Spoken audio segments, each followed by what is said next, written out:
Let's kick it off with this intriguing narrative about Matthias, the forgotten apostle who stepped in when betrayal shattered the original Yeah. group of 12. Seriously, his story it's like a flash of hope emerging in the midst of betrayal. Right. So we have Judas's betrayal, leaving that crucial 12 incomplete. And then there's this moment where the early believers decide that restoration is more important than the wound of betrayal itself. Exactly, and they basically had two candidates, Joseph Barsabbas, also known as Justus, and Matthias. Um, they prayed for wisdom, asking God to reveal who should be the rightful successor to Judas's spot. Yep. And then came the casting of lots, a practice steeped in biblical tradition, right? I mean, it wasn't random. It followed heartfelt prayer, acknowledging that only God could truly decide.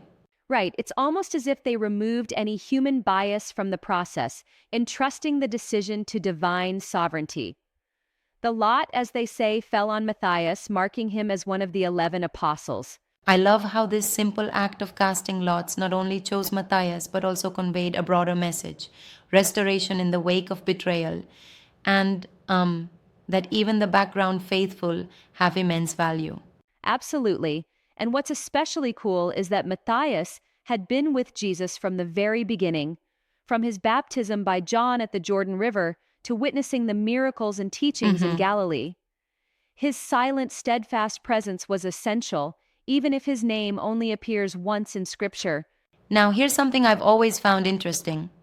Many folks mistakenly think Paul was Judas's replacement, but Paul's calling came later, following a dramatic conversion on the Damascus road. It's a totally different path, right? That's a good point, though I sometimes wonder if we undervalue Matthias because his story isn't in the limelight like Paul's epistles or Peter's Yeah, I leadership. see what you're saying. But his quiet courage highlights the beauty of faithful service, rewarding not always with applause, but with eternal significance. And speaking of service, I find it fascinating how church traditions carry Matthias's legacy further.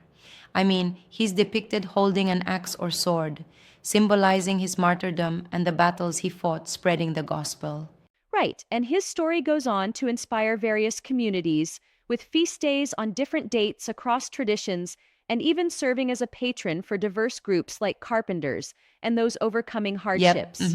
It's like his journey from the obscure background to being the chosen apostle is a powerful reminder. Sometimes it's the humble, faithful work done out of sight that truly matters in the grand scheme.